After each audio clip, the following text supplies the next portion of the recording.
Okay, final topic. We're going to talk about getting delta G under non-standard conditions. So delta G definitely predicts spontaneity.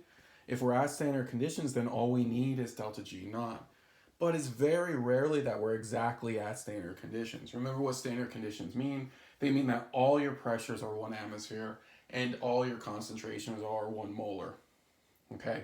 So this happens rarely. If you even think about all the Q's you've calculated, I mean, to get a 1 is a rare situation. So what we're going to need is we're not going to need a delta G naught. We're going to need a delta G. So we need to find a way to actually get delta G, but at non-standard conditions. Now this delta G has all the normal sign conventions of any delta G.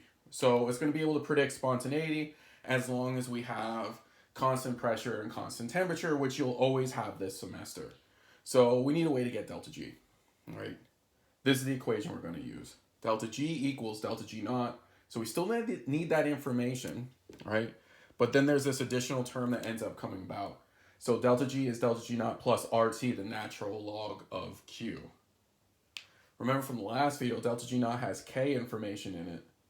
Q is Q. So we do see that we're relating K and Q to get a delta G. This delta G naught, we know, just as a little review, we could get in two different ways. If we're at 25 degrees Celsius, we know we can get delta G naught from a table. If we're away from 25 degrees Celsius, we can get delta G naught with delta G naught equals delta H naught minus T delta S naught. All right, if we're away from that 25 degrees Celsius table temperature. Or it could be given as in a problem, okay? So just realize, everything that we're talking about in terms of spontaneity last video was all about delta G's being at standard conditions, right? Now we're at non-standard conditions, which is much more common, okay? I do want to point one thing out before we get into a numerical example, right? That's interesting. What happens if you are at standard conditions? The whole point of this is that you don't have to be at standard conditions, but what happens if you're at standard conditions? Notice, all right, Q is 1, the natural log of 1 is equal to 0, and what you get is delta G is delta G naught. Now why this is important is because we were making all those sort of determinations on spontaneity based off of delta G naught when Q was equal to 1, okay? So essentially this equation that we're going to analyze today, all right, it doesn't neglect, it doesn't supersede anything we talked about before. And in fact, we get the standard condition result, all right, if we apply a Q equals 1 here, okay? So it's important to know that this is a general starting point. If we wanted to use this as our only starting point, we could say, oh, are we at standard conditions? Well, standard conditions means Q equals 1. This term goes away, so my delta G is delta G naught. So then that's the only thing that matters to determine spontaneity, right? But we've kind of already done that. So let's go ahead and look at a situation we haven't dealt with. Let's look at doing a problem, a numerical problem, involving this equation, all right, that involves non-standard conditions. And essentially what we have is an equation with a bunch of unknowns in it, and we also know what Q looks like, and that's going to kind of be the point of this one example that we do together. And then I'll reinforce some things at the end of the example that are important for us that we've been talking about the last few videos. Let's say we're looking at this reaction and it's analyzed at a T equals 313 Kelvin. And so then we do some work with a table, or it's given to us in a problem, or we do some calculation with delta H minus T delta S, which would be required for this non-standard temperature, non-table temperature, right? And what we figure out is delta G naught is 50 kilojoules per mole, all right? We're also given that delta G is 11.5 kilojoules per mole. Okay, so this is an interesting problem. We're given that P for species A, all right, initially, and I'm going to use a comma there, so PA with that subscript 0 there, this means the initial pressure of A is 2.19 atmosphere. And what we're going to be able to do with this new equation, all right, is figure out the initial pressure of B. So here's the recognition that goes into that we need to use that equation that we were talking about. Notice it's the only equation that has a delta G and a delta G naught in it. So if you're ever trying to relate those two bits of information, then you go right to that delta G is delta G naught plus RT natural log the Q. The other thing that kind of leads us to that is notice, are we given a standard pressure here to analyze? And the answer is no. Standard pressures are 1 atmosphere, all right, or 1 bar. Remember, we're going to say 1 atmosphere, and that's going to be good enough this semester. So if this was 1 atmosphere, maybe we could analyze it under standard conditions, but non-standard pressure, that tells me I need a Q that actually shows up in an expression where it just doesn't go away. So again, for all these reasons, what this points us towards is delta G equals delta G naught plus RT, the natural log of Q. And in fact, for this reaction, we know how to calculate a Q. We know that Q is going to be the pressure of B initially cubed over the pressure of A, all right, initially and then squared. So we calculate Q in the exact same way we've been calculating it throughout this whole entire equilibrium part of the semester. Then we do our checklist. If you look at the information I gave you this, gave you this, gave you this.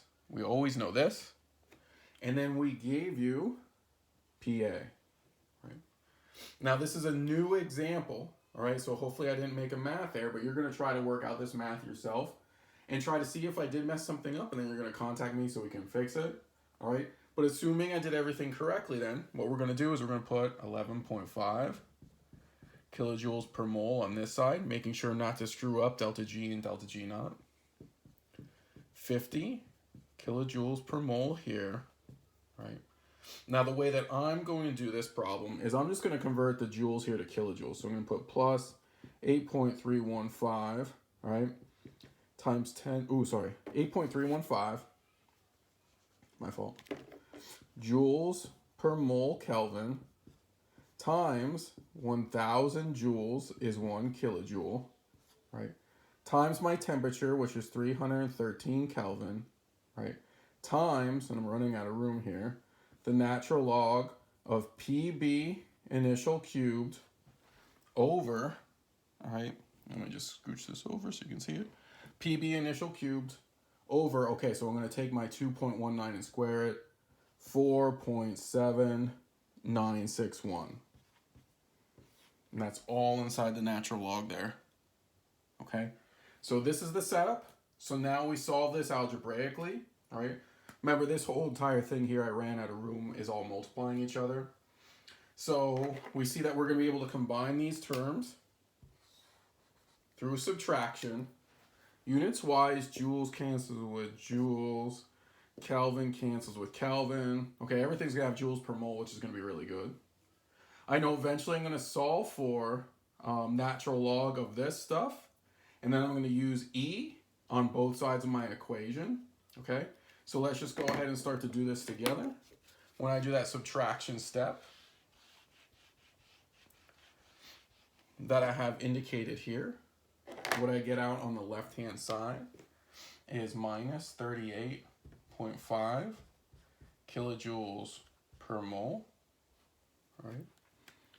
When I do all this multiplication out in front of the natural log term, okay, what I get is 2.602595, right, with 3 significant figures, kilojoules per mole.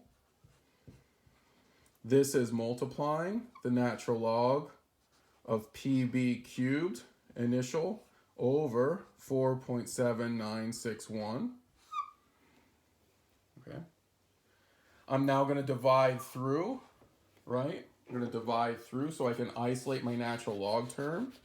And look what happens to the units here. The kilojoules per mole here and the kilojoules per mole here are going to cancel. And so I get minus 14.79293 is equal to the natural log of PB initial cubed over 4.7961. Remember, Q always contains initial information, not equilibrium information. I now am going to take both sides as a power of E. And so then that'll let me cancel this natural log on this side, and this I can plug into my calculator. And so what I get after this step is I get, on the left-hand side, 3.76217 times 10 to the minus 7th. And this is equal to P B cubed, initial, over 4.7961. If it looks like you're going to have 0 significant figures, always report at least one significant figure. Okay? Always report at least one significant figure. When I do this math then and I solve for PB, which involves taking this to this side and then taking the cubed root of each side, then what I'm left with for my PB is a PB that's equal to 0.0121749 atmospheres. I'm going to indicate that we would have one significant figure there. Okay. Now that answers the question, but I just want to do some analysis here. So the point of that example is to show you that there's a bunch of unknowns that could be in there, but you just use your algebra skills, make sure everything fits in the correct spot, follow units like you always do. And we could even solve for like an initial pressure based off of our understanding and definition of Q. Okay. Just to do an extra practice, a bit of analysis, let's calculate K for this. So we know K is e to the minus delta G naught over RT, okay? Now when I do this K, and I do the math, what I get for this problem is that K is 4.5343 times 10 to the minus 9, so we have a very small K. I'm just gonna go ahead and with our calculated B naught pressure, initial pressure of B, and with our given initial pressure of A, let's go ahead and let's calculate Q for this instance. So what we're going to get here for Q is we're going to get 0.0121749. That gets cubed because that was my initial B. My initial A was 2.19. That gets squared. And so I'm going to calculate this Q, and this is just extra practice. 3.762865 times 10 to the minus 4. Just still trying to make some connections. How does Q compare to K? Q is much bigger than K. And Q much bigger than K, what does that mean? That means that the reaction progresses from the products to the reactants. And if Q is greater than K, what did we notice also at the very beginning? We had a delta G that was 11.5 kilojoules per mole. Why is this an expected result? Our delta G was 11.5 kilojoules per mole. Our delta G was positive. What does a positive delta G tell us for non-standard conditions? It tells us that the reverse reaction is spontaneous. So this is just another way of looking at this problem, okay? Now we needed to solve for this information here to be able to analyze it, but again, I'm trying to make those connections that all the Q and K stuff we were doing earlier in the semester, all it really was in the background, delta G's were being looked at. If they were under standard conditions, we were looking at delta G naughts, but honestly, most of the time we were looking at delta G. If you know Q and K, you can get a delta G naught. You can calculate the difference between delta G naught and RT natural log of Q. You can compare Q and K and predict spontaneity. Okay, so important ideas as always. Okay, and again, connections to make. Review this as much as you need. This is one type of example involving this equation. There are multiple types, but again, you guys are really good at algebra by now.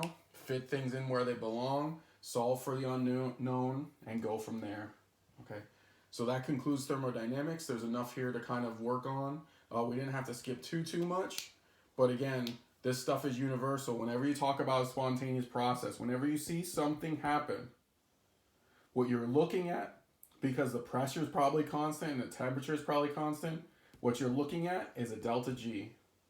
You're looking at a Gibbs energy that's showing you that the reaction is either spontaneous in the forward direction, or in the case of this example, the reaction is spontaneous in the reverse direction. If you ever get a delta G that's 0, that tells you that it's at equilibrium. Okay? And those are your options. The same sign convention that we learned for delta G before applies to this delta G here.